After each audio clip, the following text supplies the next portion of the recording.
All right. I think we have. Critical mass. A little bit of introduction. Again, I'm one of the founders of Intentwise. I've got my partner in crime, Raghu Kashyap, hosting the webinar with me as well. I'm the main presenter. He's going to moderate, and if there's any questions, he'll pick those up, make sure they get addressed.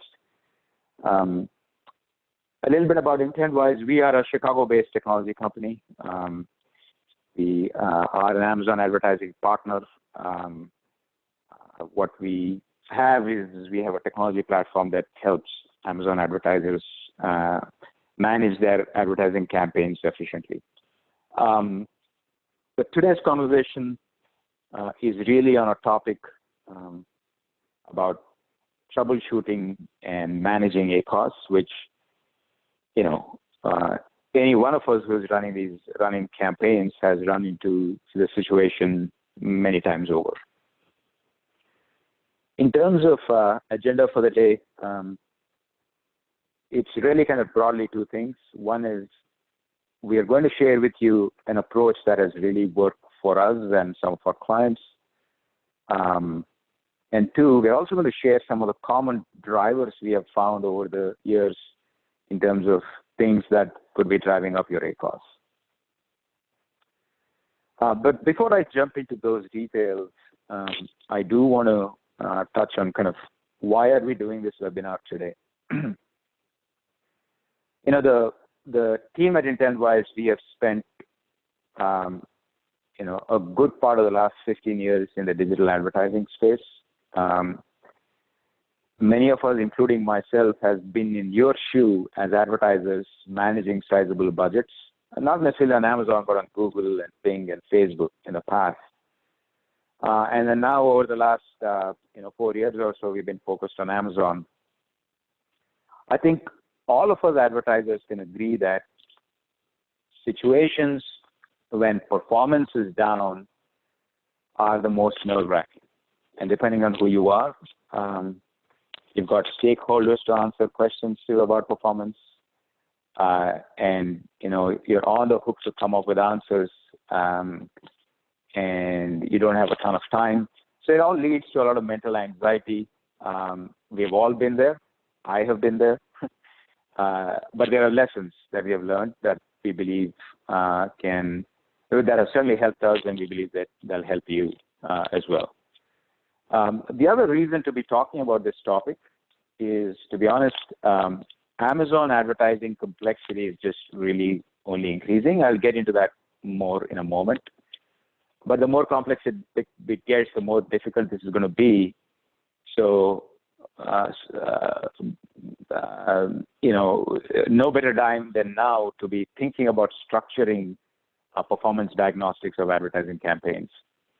And then lastly, I think we do believe that a structured approach, ultimately what it does is it helps you, the advertiser, lead the conversation with your stakeholders, build confidence in their minds about you, save you a ton of time and anxiety, and really help you scale faster. So our hope is that we'll leave you with a couple of tools that will put you in a better place. And then certainly open to feedback, and we'll be doing more and more of these sessions. So would love your input along the way. So let me just begin by talking about this growing complexity of Amazon ads.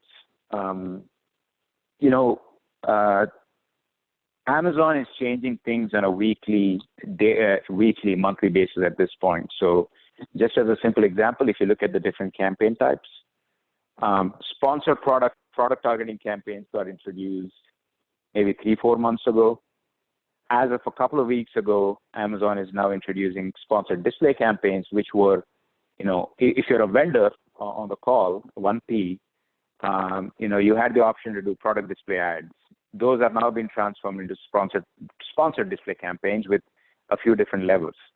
The point is that this complexity is growing, and it's going to continue to grow. So I just want to make that point. I think we can all agree. And then what it does is it just makes our jobs a bit more tricky in terms of analyzing performance. So before I deep dive, I just want to at a high level cover a couple of things. The graph above is, by the way, most charts, all charts and data is just made up in this PowerPoint. So you can understand why. The chart above this is showing kind of an ACOS trend line where, let's say, for a 3-week period, it was at a 10%. Now it's about around 15. And again, ACOS has gone up, and you're trying to figure out why. We break the diagnostics of this down into kind of a couple of phases. One is identifying problem areas, right? You've got a lot of complexity. Where are the problem areas in this complexity is the first thing you want to go figure out.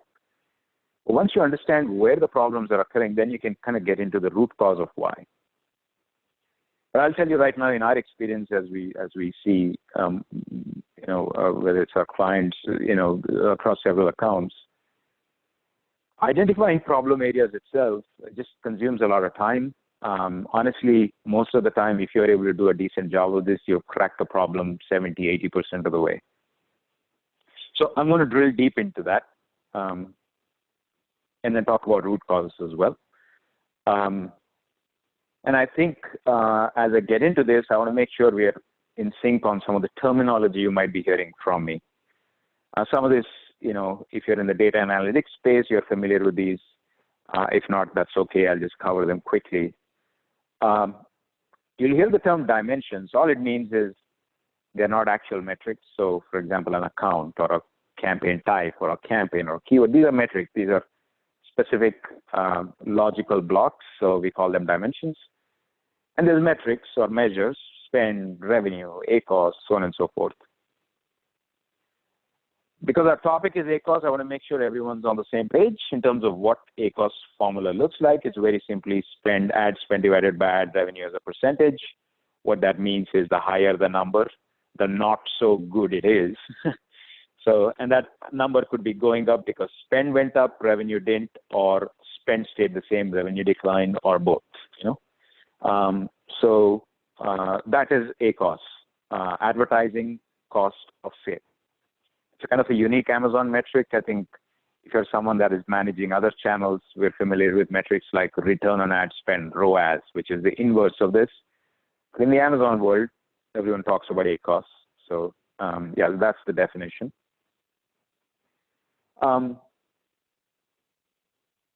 So beginning with this phase of figuring out where the problem area is, step one is to quickly identify the time periods we should be comparing. So for instance, in this case, I would take these 2 weeks as my high ACOS time period, and I take a couple of weeks before that as the ones with kind of reasonable ACOS, and those are the comparison time frames I'm going to use in this particular situation. But in your case, we often have clients asking, hey, my August performance this year, how does it compare with August performance last year? So you could be looking at August 2019 versus August 2018. So pick your time periods. It kind of doesn't matter. But I think when we say ACOS has gone up, it's always relative to a certain time frame. So make that choice. Have that time period that has high ACOS and have a baseline time period. So that's step one. Step two is frame the problem and start forming a storyline. I'll elaborate on this a little bit. So in this case, our problem at a very high level is, look, my ACOS has gone up by 50%. What used to be 10 is at a 15. That's a high level headline, okay? So you start there. And then the next layer that you want to understand is, this could happen for multiple reasons, but the two key metrics we focus on is ad spend changes and ad revenue changes at an account level, at least to start forming the high level story. So here's one scenario, right, which is spend levels between the two time periods we chose is relatively flat, right? So a change of 7%, that's not much, but revenue has declined by 25%, and that's what is driving up ACOS. So that is one potential storyline. There could be other scenarios. So here's another scenario. By the way, although the numbers are made up, we have run into these, we have seen these situations or scenarios multiple times over. In the second scenario, as an example, what you're seeing here is your spend actually shot up by about 60–70%, but revenue is only up 8%. So here, the culprit might be, the spend going up. But it is really important to frame that headline story first and quickly. And you can do that fairly quickly. And just, by the way, I know that today, if you're managing all of your Amazon advertising through spreadsheets, it's a little bit challenging. For those attendees on the call that are already our customers, this is precisely the reason why we let you compare information between time periods so that you can do your diagnostics quickly. In any case, I think the point is to get to this account level understanding of ACOS, spend, and revenue for the two time periods that you've chosen and start to form a high-level storyline. Once you do that, and that shouldn't take very long, you then start progressively drilling into the different layers within an account. And I'll touch on some are obvious, some may not be, and I'll touch on them. So after the account, you get down to campaign types. What do I mean by campaign types? There's about 5 different campaign types: sponsored brand, there's 3 different variants of sponsored product, and there's now sponsored display. So that's what I mean by campaign type. You see brand versus non-brand. This is also critical. I'm pretty sure most of you have organized your campaigns where all your brand keywords go into a certain set of campaigns. And if you haven't done that, an aside, please don't mix brand and non-brand keywords into the same campaign. It can be problematic in many ways. But my assumption is that you, in your account structure, have separated brand campaigns from non-brand campaigns. So that's another dimension along which you want to look at what happened to ad spend and revenue. And I'll touch on why this is important in a couple of slides. Campaign categories. This is kind of unique to each of your businesses. In our minds, we think about categories as you can categorize campaigns as new products campaigns, where your goal is not ACOS, your goal is awareness, so you're willing to take a higher ACOS. It's important to have that separation, and I'll talk about how that helps you tie it back to overall ACOS changes. And it's also helpful to categorize by products. Depending on the business you are in, products have seasonality. If you're in a business that is selling things to schools, so there are times where school demand is very high and that falls off. So it is really, really important to also have product categorization on your campaigns. But campaigns, products, and keywords. So the point is progressively drill down and look at spend changes and revenue changes at each of these points. And honestly, you may or may not have to go down all the way. Sometimes problems jump out right at the top. Sometimes you have to go deeper. But what I'm trying to hand you is a simple framework. But here's the dimensions I would think about in looking at pre-post spend and revenue changes. I will illustrate that with an example at a campaign type level. So here's a sample view. We saw this at the account level. Now I have this by campaign type. So for each of the 4 campaign types, I've got my spend in the high ACOS time frame and the prior period, and I have revenue as well. There's a lot of numbers here, and I'm sure the story hasn't jumped out for you yet. But I want to draw your attention to a couple of things. When you look at it by campaign type, what jumps out is, hey, my sponsored product keyword and auto campaigns actually are doing fine from an ACOS perspective. But my ACOS increase is really isolated to a couple of campaign types, which is sponsored brand and product targeting campaigns. Again, while the numbers are made up, we have run into this scenario many times. And the story really here is, look, yes, ACOS is up, but my core sponsored product campaigns, which is keywords and auto campaigns, are actually doing just fine. My problem area seems to be sponsored brand and product targeting. Okay, and let me go focus on that. So that's the idea. So with every dimension, you start to add to the storyline. And so here, based on the data in front of me, I'm sitting here and thinking in my head, hey, it's sponsored brands and product targeting campaigns. So I need to go focus on these. Moving along. ultimately, it is a combination of swimming in data, but also forming the storyline in your mind, okay? Because ultimately, your stakeholders are not going to be operating at the same level as you are when it comes to the data. So it is important as you go through this process to start building a storyline. In fact, we think it's so important that we actually have a simple template in which we capture the storyline as we discover things. Let me share with you what that looks like. We keep this very simple. My headline story is my ACOS is up from 10 to 15%. And by each dimension, I want to dig in and understand and see what I'm finding and summarize what is it that I'm seeing. Right? This is a template, and I'll actually give you a sample in a moment. So by each of these dimensions, see what is contributing to spend increase or spend increase or revenue decrease. And here is a sample, right? And I just filled it out. So, and what I found in a particular account is, okay, ACOS is up. It looks like it's really spend driven. Spend is up by 60%. Oh, by the way, within my account, it's really sponsored brands and product targeting that I've shot up in spend, so I have to pay close attention to those. But I've also found a few other things. Interestingly, my brand campaign revenue is down. Maybe competitors are bidding on my brand term and I'm losing impression share. So that could be a reason. Or, hey, look, 3 of my top ASINs are now on the crap list. And, crap stands for cannot realize a profit. So when, for 1P accounts, if your prices drop by a certain point, Amazon thinks they're not making money, products become ineligible. So that's just one example. There could be many reasons. But what happens with your top selling products is when one of those guys becomes ineligible, it actually has a serious impact on your overall ACOS.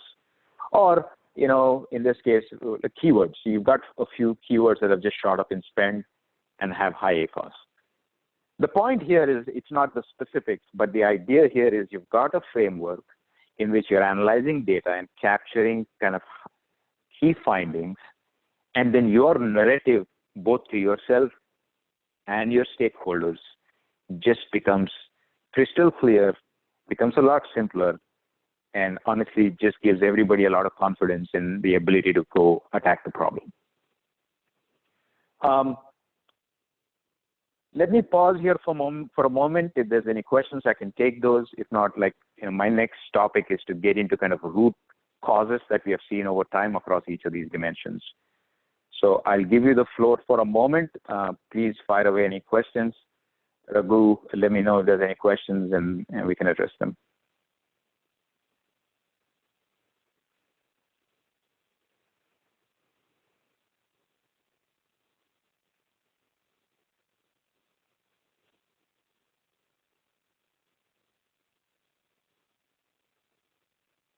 Okay.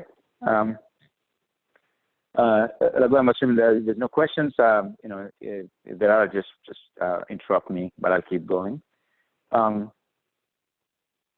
let's now get into, now that you have really isolated the problem and found pockets where that may be causing that ACOS increase. Look, 9 times out of 10, you're going to isolate it, you're going to find it. But there are also situations and times where you can't, and that's the nature of the business we are all in. But yeah, so usually you are able to isolate that down to a few pockets. Now let's talk about at each of these dimensions, what are some of the drivers of ACOS increases and what are some of the root causes to be aware of? And the idea here is that your analysis, when overlaid with root causes, it really leads to your actions in terms of next steps. So let me go down the list of root causes. So number 1, at the campaign type level, what happens is in most accounts, your sponsored brand campaigns perform very differently from your sponsored product campaigns or sponsored display campaigns. When you change the spend mix between them, it has an impact on ACOS.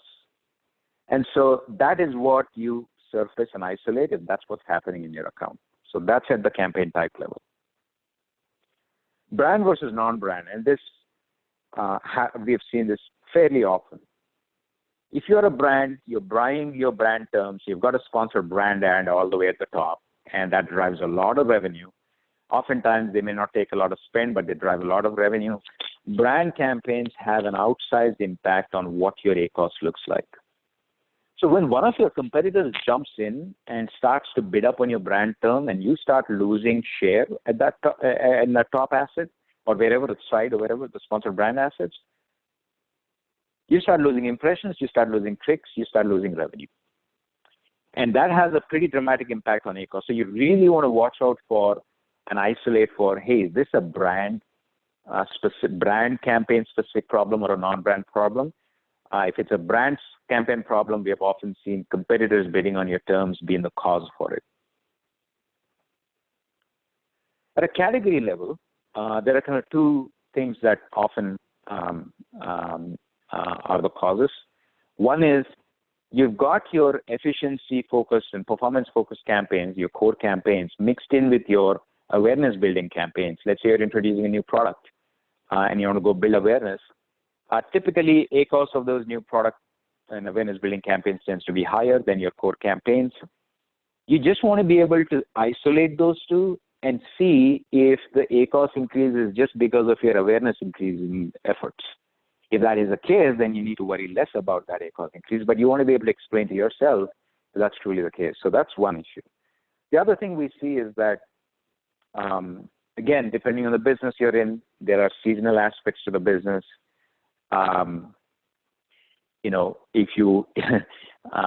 If you are someone that sells, insect farming kits to, let's say, schools, apparently, those, there's only work in the summer months, and so sales spike up in the summer and drop off after that. So it just depends on the business you're in. So, but there's seasonal impacts on some of your categories. Of course, that's the nature of your business, and you're going to have to counteract with increases in spend and revenue in other areas, but it's good to isolate seasonal drivers in driving up ACOS. At a campaign level, bid changes, placement bid changes, and any accidental pausing and enabling, and I put it out there because it actually happens all the time. So because you're operating your accounts, you're changing things around, you pause a campaign here, enable a campaign there, that can cause changes.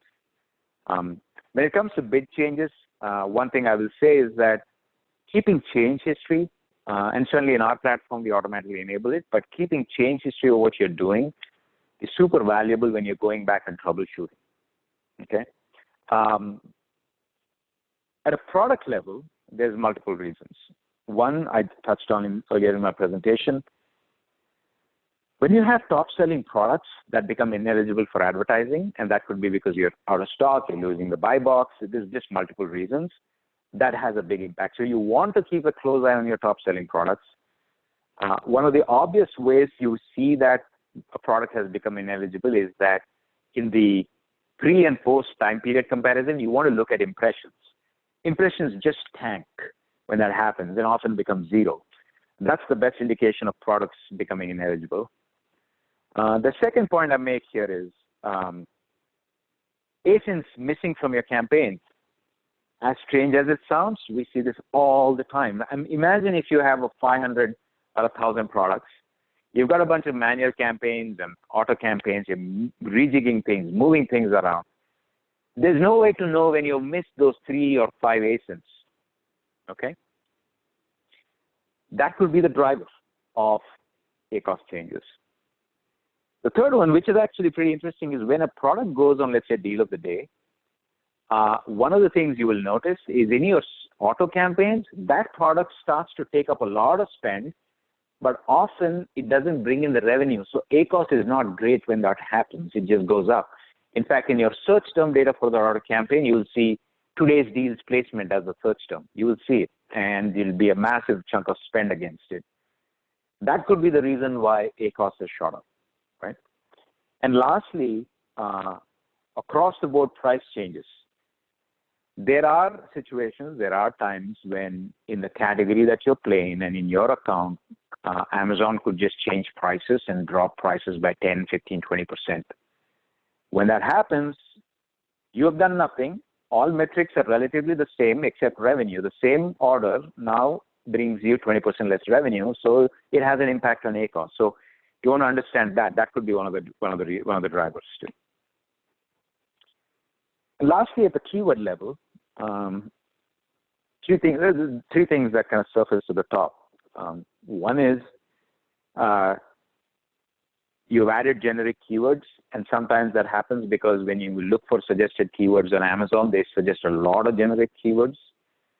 You know, you can add a very generic keyword, such as shoe or a toy or a book, right, and put it in broad match, and that'll run away with spend. So you want to be careful with that, and that could be one driver. The other driver is, you know, if you're someone that aggressively negative matches things, I would be slightly careful in adding negative phrase, because adding negative phrase could cut out a lot of other keywords from getting impressions that drive revenue and create a keyword conflict. So I would be watchful about that. And of course, bid changes at the keyword level, which I assume if you're operating your account, you're doing this very frequently. Again, some tracker on change log and change history could be super valuable. And if you're if you're using a third-party platform, hopefully they're doing that for you. We certainly do that on Intentwise. So those are some of the key causes against each of these dimensions. Again, step one, locate the problem. Step two, look at these root causes. I cannot say that we have captured every root cause here, and we probably have not run into some that we'll run into in the future. Some of these root causes could be very specific to your business. But this whole exercise, building the muscle around this, locating problems, creating a library of root causes is going to be super, super powerful. And then let me pause here for a moment. There's a couple of questions. The question is, if you don't advertise, then anyone searching our brand will be directed to other competitors. Am I right to assume that? Actually, let me repeat the question slowly. I think the question is, if you don't advertise on your brand term, then if somebody else searches your brand term, they will be directed to other competitors.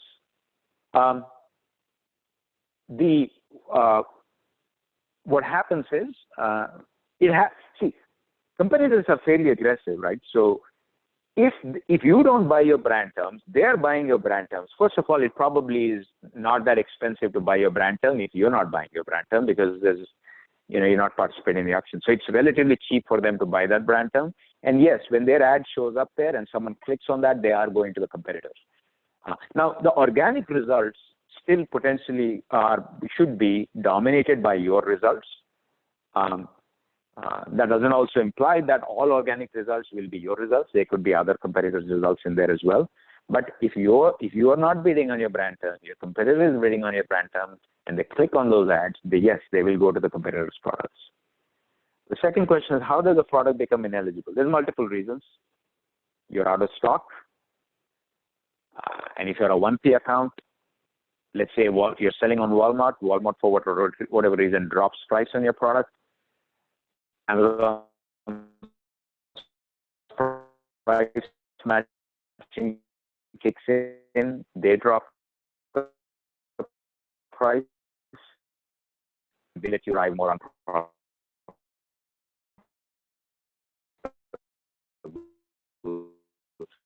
sales. So this is multiple reasons that and do some. Yeah. A few other points I'd like to add, besides all the root causes that I've shared. Amazon advertising revenue is click date based. For those of you that have been in the advertising world in the past, this is a familiar concept, but those of you that are not, I want to clarify. So think about it this way. you clicked on an ad today,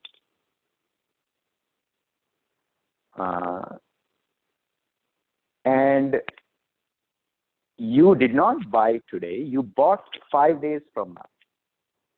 The way advertising revenue is reported, that sale is reported on the day you clicked the ad, not on the day you purchased. So if you think about that for a second,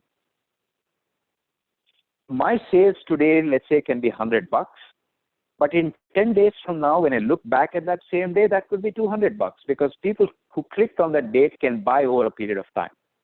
And that window typically is 14 days, and those rules are slightly different by different campaign type. But the point I want to make is Amazon advertising revenue is click-based. And I even have a graph here. And by the way, again, it's kind of made up, but it is common to see in most accounts. So the blue line is revenue. Let's say I'm standing, this is revenue by day from September 1st to September 14th. Let's say this was September 15th. My blue line is my day zero line, and that's what revenue looks like. But let's say 14 days from now, I want to look at revenue for these same days.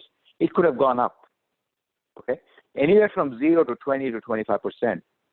The point I'm making is, when you look at the last 7 or last 14 day windows, be careful and don't be too reactive in jumping to a conclusion that there's a problem, that ACOS is up. You should expect like 10, 15, in some cases maybe 20%, especially if you're a business where it's all driven by big bulk orders. You can see revenue go up over time for the same time period. So just be sensitive to that. It really depends on the type of business you are, but just be sensitive to not overreacting, also not making too many changes too quickly within your account. The second point I want to make is, if you're someone that is spending on AMG, I know Amazon advertising has changed names, but with AMG, I'm referring to this program where it's display advertising. You could be retargeting existing customers with that spend. Again, because it's last click attribution, if someone clicked on your sponsored ad and then clicked on an AMG ad and bought, and let's say they would have bought anyway, that revenue is attributed to your AMG spend, so that could potentially have an impact on your sponsored advertising spend. So just keep that in mind as well. And last but not least, there could be Amazon reporting issues. And I think many of you probably saw this issue for August, where about a week ago, Amazon informed everybody that revenue for August was underreported. In some cases, I think they've gone ahead and fixed that problem, but in some cases, revenue went up as high as 30%. Imagine what that would do to your view on ACOS. So that could also be a reason. That one is really hard to detect, and you just have to let Amazon tell us what happened. I know, unfortunately, several of our clients had to go figure out why ACOS went up, but when in fact it didn't. It actually did pretty well. It's just a reporting issue. That's a hard one, right? But I just wanted to be aware that that also happens. So there's a question here. How do you know how high to bid for brand terms to bid out competitors? Yeah, so good question. So let me read the question again. How do we know how high to bid for brand terms to crowd out competitors? Is there a way to see how much they are bidding? Great question. I think part of this has got to do with Amazon's platform maturity. Like I know they will get there. In the case of Google, they share a bit more data about this. Unfortunately, there is no clean way to know how much they are bidding other than you continuing to bid up and looking at what's going on with your win rate. There's also one additional thing we do for several of our customers. We literally track by the hour who is bidding on the brand term, and then let our clients take that information and potentially bid up. I wish there was a great answer, but that's kind of what we do today, and hopefully Amazon can share more data around this, and we'll be able to share more with you. The other trickiness with brand spend on Amazon, unfortunately, is in the world of Google, there was a concept of quality score. What happened there was, if I'm a brand owner, for the same clip, my quality score is much higher because I am the brand, and my competitor's quality score is much lower. And what that did was, my CPC for my brand term was dramatically lower than my CPC and the CPC for my competitor. So in a way, it prevents some folks from spending because they have to spend a lot of money compared to you. Unfortunately, in the Amazon world, that doesn't seem to be the case. I hope at some point the concept of relevance kicks in and brand owners pay much less for their brand terms, or actually nothing, I hope, than competitors. It is just odd to see that happen. We are not big fans of it at the moment. So to summarize, we help with tracking who else is bidding on it. You can look at your win rate data to keep bidding up. There just isn't a way to know your competitor's bid at the moment.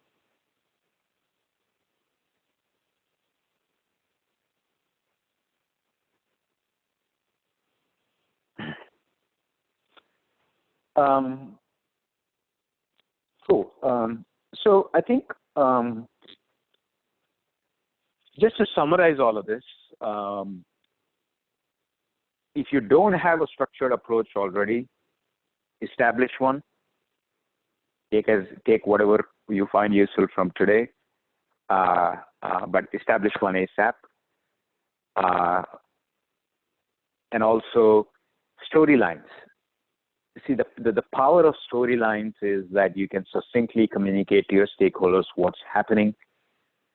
I know we can all agree, and when I say that when we do that, their own confidence in us builds, and you can actually lead from a position of strength. I cannot emphasize the importance of storylines. It is really, really important that you build these mental storylines. And of course, track your root causes. Most of the stuff I laid out are fairly standard. Some of the stuff will be nuanced and specific to your business. Definitely keep track of those. One other thing I would say is just some track of change log is super, super critical. Especially if you have team members changing and all of that. I think it's super critical to keep track of changes. With that, let me pause again, give you the floor, see if you have any additional questions.